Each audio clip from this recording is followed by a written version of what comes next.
అందరికీ నమస్కారం అండి. తమిళనాడు రాష్ట్రంలోని స్టార్ హీరో విజయ్ దళపతి గురించి మనందరికీ తెలుసు. ఎందుకంటే తమిళనాడులోని ఒక స్టార్ హీరో ఆయన.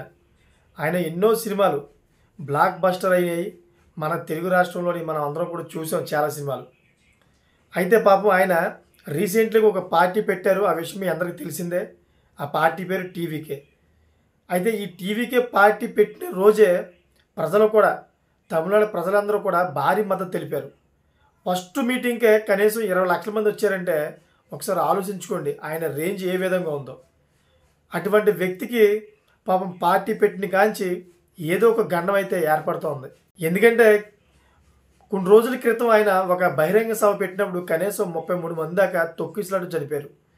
అది ఎంత తీవ్రమైన విషాదాన్ని నింపిందంటే విజయ్ దళపతి మళ్ళీ రాజకీయాల్లోకి రావాలా వద్దా, అసలు రాజకీయాల్లోకి వచ్చి నేను తప్పు చేశాననే ఆలోచనలో పడ్డట్టు చేసిందన్నమాట. విజయ్ కొన్ని రోజులు ఇంట్లోనే ఉండి విపరీతంగా తనకు తను కృంగిపోయాడని చెప్పేసి ఒక ఇంటర్వ్యూలో కూడా చెప్పాడు. నేను రాజకీయాల్లో మంచి చేస్తానికి వచ్చి నా వల్ల ఇంతమంది చనిపోవడం నాకు చాలా బాధ అనిపిస్తుంది. అసలు రాజకీయాల్లోకి నేను ఎందుకు వచ్చాననే ఫీలింగ్ కలిగించింది ఆ ఇన్సిడెంట్ అని చెప్పి ఆయన ఒక ఇంటర్వ్యూలో అయితే విపరీతంగా బాధపడి మరీ చెప్పాడు. విజయ్ దళపతి సినిమా రంగంలో ఉన్నప్పుడు ఆయనకి ఎటువంటి కష్టం ఉండేది కాదు. రాజకీయంలోకి రావడంతో విపరీతమైన కష్టాలు, ప్రత్యర్థులందరూ కూడా అతని మీద దాడి చేయడానికి ప్రయత్నాలు చేస్తున్నారు. రీసెంట్లీగా ఈ రోజు చూసుకుంటే పాండిచ్చేరిలోని ఆయన బహిరంగ సభ అయితే నిర్వహించాడు. ఆ బహిరంగ సభలోని పెద్ద సిచ్యువేషన్ అయితే ఎదురైంది. ఆ సిచ్యువేషన్ ఏంటంటే ఒక వ్యక్తి విజయ్ దళపతిని కాల్చడానికి అయితే తుపాకీ తీసుకొచ్చాడు. ఆ సభలోని జనాలు కూడా విపరీతంగా వచ్చారు. ఆ సభ కూడా విజయవంతంగా నిర్వహించారు. ఒక రకంగా చెప్పాలంటే పాండిచ్చేరిలోని విజయ్కి అంత ఫ్యాన్స్ బేస్ ఉందన్నమాట. అటువంటి సభకి ఒక వ్యక్తి అయితే పిస్టల్ పట్టుకొని విజయ్ని కాల్చి చంపేద్దామని చెప్పి పిస్టల్ పట్టుకొని వచ్చాడు ఆయన. పోలీసులు అప్రమత్తతోటి పోలీసులు తనిఖీలోని ఆ పిస్టల్ బయటపడింది కానీ సరిపోయింది. కానీ ఒకవేళ విజయ్ని ఆ సభలోనే కాల్చి చంపేస్తే పరిస్థితి ఏంటి? ప్రస్తుతం ఉన్నటువంటి రాజకీయ పరిణామాలు ఈ విధంగా ఉన్నాయన్నమాట. ఎవరికి కూడా ఎటువంటి భద్రత లేదు, ఎవరికి కూడా సేఫ్టీ లేదు. రాజకీయ నాయకుల్లోనే వాళ్ళు చంపుకునే పరిస్థితి ఈ రోజుల్లో కనిపిస్తుంది. నాకు తెలిసిన మటుకైతే విజయ్కి విపరీతమైన ప్రమాదం ఉంది.